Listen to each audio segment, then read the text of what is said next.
So welcome you all guys in today session. I hope you all are doing well. And आज के lecture के अंदर ना हम फैच को बढ़िया से समझने वाले हैं।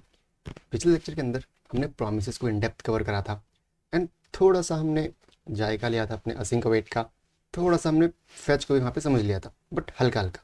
क्या आपको उतने से फैच समझ में आ गया था? हाँ, लगभग लगभग आ गया था, but the behind the scenes जो है ना उसके, वो समझ में नहीं आए थे। चलो फटाफट आज छोटा सेशन रखते हैं, अपने फैच को क्लियर कर लेते हैं। तो फैच पहले ही समझते हैं फैच क्यों है। फैच बेसिकली आपका वेब रिक्वेस्ट को क्रिएट करने के लिए है या फिर सेंड करने के लिए यूज़ होता है।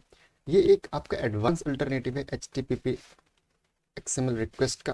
ठीक है, थोड़ा उल्टा बोल दे, कोई दिक्कत नहीं। आपके XHR रिक्वेस्ट का एक मॉडर्न अल्टरनेटिव है। ओके, एंड देन जो है ना आपका जो फैच जो होता है आपका बेसिकली आफ्टर दैट जो फैच है वो एक प्रॉमिस रिटर्न करता है। देन उस प्रॉमिस को हैंडल करने के लिए हमको पता है हम dot then dot catch dot final लगा के उसको ईजिली हैंडल कर सकते हैं। दैट्स वाई फैच काफ़ी मतलब एडवांस आपका टूल है। ये ना हाल फिलहाल में ही आया है, आई थिंक 2022 में ही आया है ये।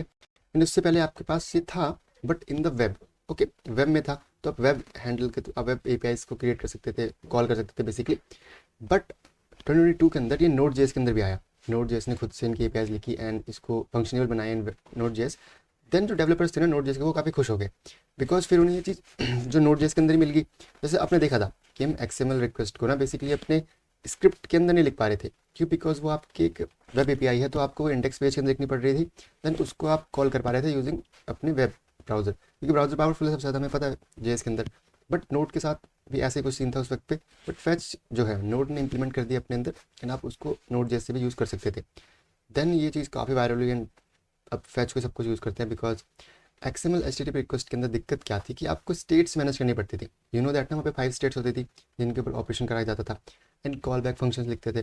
तो वो कॉल बैक हेल से हटने के लिए, वो स्टेट्स का झमेला सबको सॉर्ट आउट करने के लिए क्या करा लोगों ने, फैच को यूज़ करना स्टार्ट कर दिया। एंड ये मॉडर्न अल्टरनेटिव बन चुका है, बहुत पावरफुल है एक्चुअली ये टूल। ओके, तो इसी के बारे में आज हमको समझना है। हमने 2 तरीके देखे थे कैसे यूज़ कर सकते हैं, असिंक अवेट के थ्रू भी एंड सिंपल एक प्रोमिस के तरह भी। आज बेसिकली हमको एक डायग्राम समझना है। ओके, तो एक सिंपल सी फाइल बनाते, चलो एक रिकैप लेते हैं कि कैसे हम फैच को यूज़ करा करते हैं फटाफट से। लेक्चर नंबर 96 एंड यहाँ पे हमको चाहिए एक फाइल स्क्रिप्ट वाली, क्योंकि हम नोड जेएस के थ्रू भी रिक्वेस्ट सेंड कर सकते हैं, इसलिए हम स्क्रिप्ट फाइल में यहाँ लिख सकते हैं कोड को। आओ लिखते हैं, क्या लिखते हैं, एक कॉन्स्ट बनाते हैं। कॉन्स्ट क्यों बना, फैच बनाते हैं डायरेक्टली। फैच करते हैं अपने एक एपीआई को। कौन सी एपीआई होगी? ये वाली JSON placeholder. Simple data दे दिया, बट डेटा स्टैटिक होता है, चेंज नहीं होता बार बार। कोई नहीं, हमें डेटा मिल रहा है। ओके, हम इसको डॉट देन के थ्रू मैनिपुलेट करेंगे। हमें भी रॉ डेटा मिल रहा होगा, मुझे पता है raw data. Then I can move that into console.log and raw data. मुझे पता है रॉ डेटा मिलेगा, बट उसको प्रिंट करने से अच्छा क्या है, मैं रिटर्न करता हूँ उसका ऑब्जेक्ट फॉर्म। या फिर एक बार प्रिंट करा के देखते क्या मिलता है। चलो, हम हैं CD लेक्चर नंबर 96 के अंदर एंड अगर मैं यहाँ पे करूँ नोड स्क्रिप्ट .js तो मुझे क्या मिलता है? देखो, मुझे कुछ कुछ चीज़ें तो मिली बट ये प्रॉपर डेटा नहीं है अपना, देखो।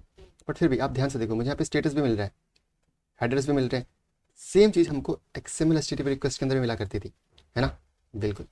अब मुझे क्या करना है, मुझे रिटर्न करना है अपने, किसको करें बताओ, रॉ डेटा के जेसनिफाई कर देते हैं इसको, जेसनिफाई यूजिंग दैट जेसन मेथड, जिससे आपका ऑब्जेक्ट में कन्वर्ट हो जाएगा। देन जो रिटर्न होगा वो अगले देन के पास होल्ड होगा वैल्यू। तो मैं डेटा लिख देता हूँ यहाँ पे, लो एंड अब कराते पे अपना डेटा console.log डेटा। अब मैं अगर रन कराऊँ कोड, अब क्या मिलेगा? अब मिलेगा मुझे प्रॉपर डेटा मिल रहा है ना, ऑब्जेक्ट फॉर्म में। अब इसके अंदर से मुझे कुछ डेटा निकालना है तो आप निकाल सकते हो। अब आपको क्या करना है, देखो बेसिकली क्या है ना, ये आपकी एक एरे ऑफ ऑब्जेक्ट है। अगर आप ध्यान से देखो तो देखो आपके पास बहुत सारे ऑब्जेक्ट है इसके अंदर, है ना? देखो ऑब्जेक्ट ऑब्जेक्ट एंड एक एरे है। एरे इन द सेंस कि आपके पास 10 वैल्यूज़ हैं एरे के अंदर। तो अगर मैं एरे की फर्स्ट वैल्यू निकालूँ, फर्स्ट वैल्यू कौन सी होगी? देखो फर्स्ट जीरो में तो ये होगा फर्स्ट ऑब्जेक्ट, है ना? उसके अंदर भी देखो है एक और ऑब्जेक्ट। बट देन आपका सेकंड ऑब्जेक्ट है ये वाला, फ़ोन नेम, ये सब कंपनी वगैरह ये सब। अगर आपको समझ में नहीं आ रहा क्या करो, पकड़ो इसको, कंट्रोल C करो, कहाँ जाओ, जेसन फॉर्मेटर पे जाओ। यहाँ पे देखो आपको मिल जाएगी पूरी की पूरी। देखो ये आपका कंट्रोल A भी करते हैं एंड जेसन को मिल गई। मैं चाहता हूँ मुझे इसको स्ट्रक्चर में देखना है, क्योंकि बेस्ट वही होता है मेरे लिए, तो मुझे समझ में उसमें नहीं आता अच्छे से। तो मुझे क्या मिल रही है, एक एरे मिल रही है। एरे कंसिस्ट ऑफ 10 ऑब्जेक्ट्स, है ना? 10 ऑब्जेक्ट्स। तो एरे का मैंने 0 फर्स्ट लिया फर्स्ट कौन सा, ये वाला, इसके अंदर नेम मुझे मिल रहा है, हाँ नेम मुझे मिल रहा है, मैं डायरेक्टली एक्सेस कर सकता हूँ। लेट्स सी डॉट नेम करके देखते हैं, कुछ तो कॉल हुई लगता है। हम जाते हैं यहाँ पे, वेयर वी आर सीरी, जस्ट वेट अ मिनट, हम यहाँ पे थे तो सही। चलो देखते हैं क्या मिलता है। एरविन हॉवेल, हमें नाम मिल गया। इस तरीके से आप मैनिपुलेट कर सकते हो, मुझे पता है। आप डॉट कैच भी लगा सकते हो, डॉट फाइनली भी लगा सकते हो, नो प्रॉब्लम, बिल्कुल। तो फैक्ट तो समझ में आया, ठीक है भाई, डेटा कॉल करा जाता है ऐसे। बट हमसे एक सवाल था पहले आप लोगों से मेरा, कि जो हम सिंपल अपना जो असिंक कोड कर रहे हैं वो हमेशा बाद में रन किया होता है आपके प्रोमिस के कंपैरिजन में। तो इसके लिए मैंने आपको कहा था कि आपको जो एक इवेंट लूप समझाया था मैंने, वो देखना है आपको। वो कहाँ पे था, जस्ट हम थोड़ा सा ऊपर जाते हैं, एंड ये रहा आपको वो चीज़। ये तो शायद आपने अगर इसमें गौर करा हो तो मैंने पूरा समझाता कि जेएस इंजन है, ठीक। जेएस इंजन के अंदर कुछ टास्क ऐसे आते हैं जो एक न्यू थ्रेड क्रिएट करते हैं आपके वेब एपीआई के थ्रू या फिर नोड एपीआई के थ्रू, एंड एक अलग से अपना पूरा वर्किंग करते हैं, जो कि इसे लूप बना लेते हैं। वापस आते वहीं पे हैं कॉल स्टैक के अंदर, बट थोड़ा टाइम लेके, जब तक उनका इवेंट का एग्जीक्यूशन टाइम नहीं आता तब तक नहीं आते, वो कहीं घूम रहे होते हैं। तो जैसे सर टाइम था, हम काफ़ी डिस्कशन करा कि एक रजिस्टर कॉल बैक लगता है, देन वो जो आपका टास्क है वो एक टास्क क्यू में असाइन हो जाता है। देन वो टास्क क्यू जो है आपका बेसिकली मॉनिटर करता है कि कब इसका एग्जीक्यूशन टाइम आ गया है।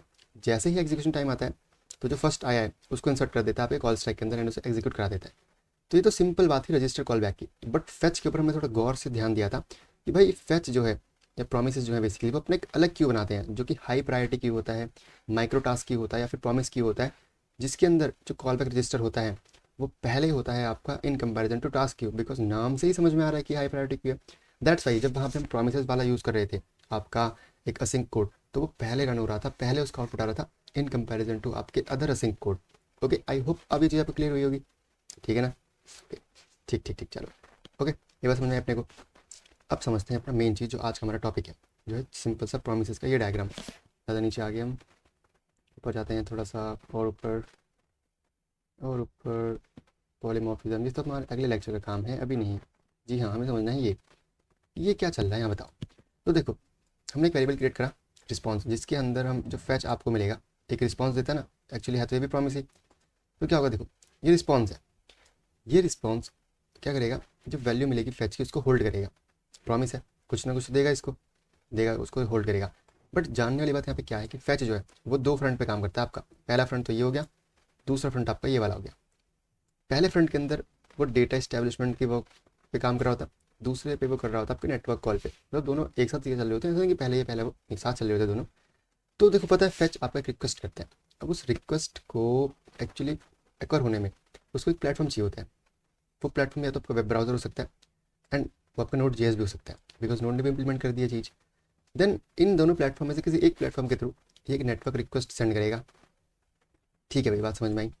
देन या तो वो नेटवर्क रिक्वेस्ट आपकी सक्सेसफुल होगी या वो हो जाएगी फेल, दो ही पॉसिबिलिटी है। बिल्कुल, सक्सेसफुल होने पे क्या होता है, फेल होने पे क्या होता है, इस पर 2 मिनट में आते हैं। तब तक इसको समझता है। देखो जैसे रिस्पॉन्स जो आपका होल्ड करता है ना वैल्यू, उससे पहले भी कुछ चीज़ें मिल रही होती है आपको।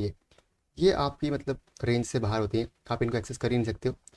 ये एक इनिशिएट करता है डेटा वेरिएबल, जिसके अंदर एक्चुअल में कोई वैल्यू स्टोर होनी होती है, बट ये भी अनडिफाइंड होता है।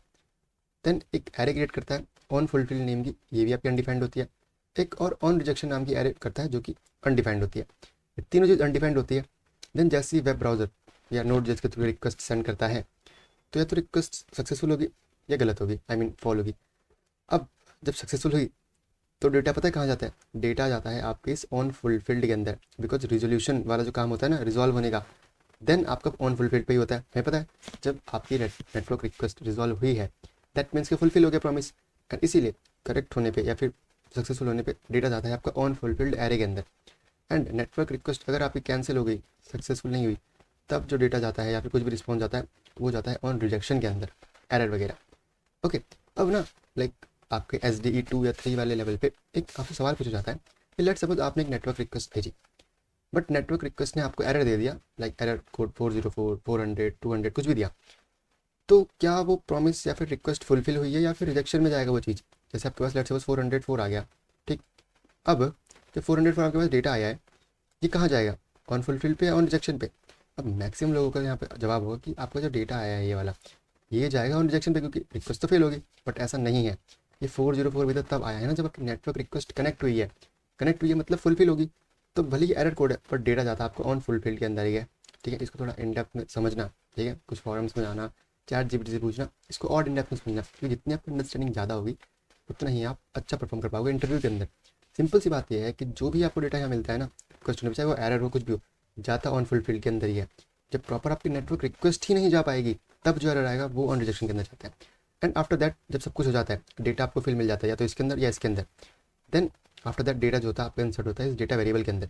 अब ये वेरिएबल का नाम कुछ भी लिख दो, रिस्पॉन्स पे सेव कर लो, कहीं भी सेव कर लो, आपकी मर्जी है। ठीक है, तो इन चीज़ों के लिए आपको जो स्पेस होता है रिजर्व होता है इन मेमोरी, हर मेमोरी में रिजर्व होता है। आप इनके अंदर कुछ भी वैल्यूज पुश नहीं कर सकते, पॉप नहीं कर सकते, बिकॉज ये आपकी रेंज से ही बाहर होती है, आप इनको एक्सेस ही नहीं कर पाओगे पहली बात तो। ओके, ये बात। देन जब डेटा आपका फिल हो जाता है, देन डेटा जो है आपका ये आपका चला जाता है किसके अंदर, एक मेन मेमोरी के अंदर घुस जाता है ऐसे। ठीक है, मेन मेमोरी के अंदर घुस जाता है किस वे में, आपका जो ये है ना ये आपका मेन मेमोरी के अंदर है, डेटा इसके अंदर चला जाएगा। तो अब जो डेटा अवेलेबल है पूरी मेन मेमोरी के अंदर अवेलेबल है, आप इसको यूज़ कर सकते हो ईजी वे में। तो फैच इतना सब काम कर रहा होता है बिहाइंड द सीन्स। ओके, ये चीज़ थी। फैच के ऊपर थोड़ी सी और एपीआईज आप पढ़ना, मतलब एपीआई कह रहा हूँ, आप और एपीआई पे थोड़ा प्रैक्टिस करना, थोड़े आप डॉक्यूमेंटेशन पढ़ना, आपको काफ़ी नॉलेज मिलेगी, थोड़ा अलग भी मिलेगी बट कोई नहीं, हर नॉलेज अच्छी है। तो थोड़ा ये भी पढ़ ही लेते हैं, अब आए हैं तो आप पढ़ते तो होने मुझे बताया। देखो सिंपल बात क्या कह रहे हैं यहाँ पे कि on fulfilled array and on rejection array are the resolve and reject. सही बात है भाई, रिजॉल्व होगा तो डेटा इसके अंदर जाएगा एंड रिजेक्ट होगा तो डेटा इसके अंदर जाएगा। सही बात है। ऑफ प्रॉमिस रिस्पेक्टिवली, बिल्कुल।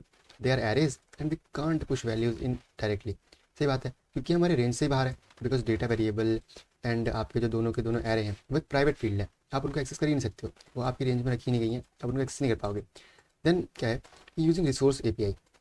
ठीक है, एक वेब एपीआई को अगर आप यूज़ कर रहे हो या फिर नोड एपीआई को यूज़ कर रहे हो एंड कोई भी रिक्वेस्ट सेंड कर रहे हो, तो आपके पास ना मैंडेटरी कोई रिसोर्स होना कि जा कहाँ रही है, या फिर आप किस चीज़ से भेज रहे हो, आप डॉक्यूमेंट आप ब्राउजर से भेज रहे हो या फिर नोट से भेज रहे हो, आपके पास कुछ ना कुछ रिसोर्स होना चाहिए भेजने के लिए। ओके, ठीक है, ये भी हमने समझ लिया था। नाइस। आगे क्या कह रहा है ये, आगे कह रहा है कि if network request is successful it get an response, जो कि इंसर्ट कर दिया जाएगा आपकी ऑन फुलफिल्ड एरे के अंदर। अगर रिक्वेस्ट आपकी अनसक्सेसफुल रही, मतलब रिक्वेस्ट जा ही नहीं पाई, देन ओनली जो रिजेक्शन वाली है आपकी वो फुलफिल हो जाएगी, फिर रिजेक्शन के अंदर जो रिस्पॉन्स मिलेगा आपको। ठीक है, ईजी। बट अगला कह रहा है कि if network request can't be done, मतलब नेटवर्क रिक्वेस्ट हो ही नहीं पाई और आपको एरर मिल गया, सिंस लाइक 404 402, ये सब भी सेंड होते हैं आपके ऑन फुलफिल्ड के अंदर। ठीक है, एंड रिजॉल्व हो जाते हैं आपके जो एक्चुअल में जो आपकी रिक्वेस्ट है। ठीक है, ये मैं समझना कि अगर 404 कोड से भागे तो वो एरे वो आपको प्रॉमिस खराब हो गया, नहीं, प्रॉमिस तो फुलफिल हुआ, बस डेटा नहीं आ पाया हमारे पास, तो उसके लिए हमको अलग लॉजिक हैंडल करना पड़ता है। ठीक है, डॉट कैच वाला बेसिकली वो चीज़। तो ठीक है, ये होता है अपने को। And data memory is undefined initially, data वाली मेमोरी अनडिफाइंड होती है मुझे पता है। And according to response coming from network request either on fulfilled या फिर ऑन रिजेक्शन जो है वो कॉल होगा एंड वैल्यू को इंसर्ट करेगा, and they contain function in it when which is responsible to fulfil data into variable data. मतलब simple से कहने की बात क्या, देखो डेटा मेमोरी जो होती है आपकी, मीन जो डेटा वेरिएबल था इनिशियली वो अनडिफाइंड होता है, कुछ भी उसके अंदर नहीं होता। अब on the basis of the resolution और जो आपका क्या होता है rejection, on fulfilled and on rejection array will be filled.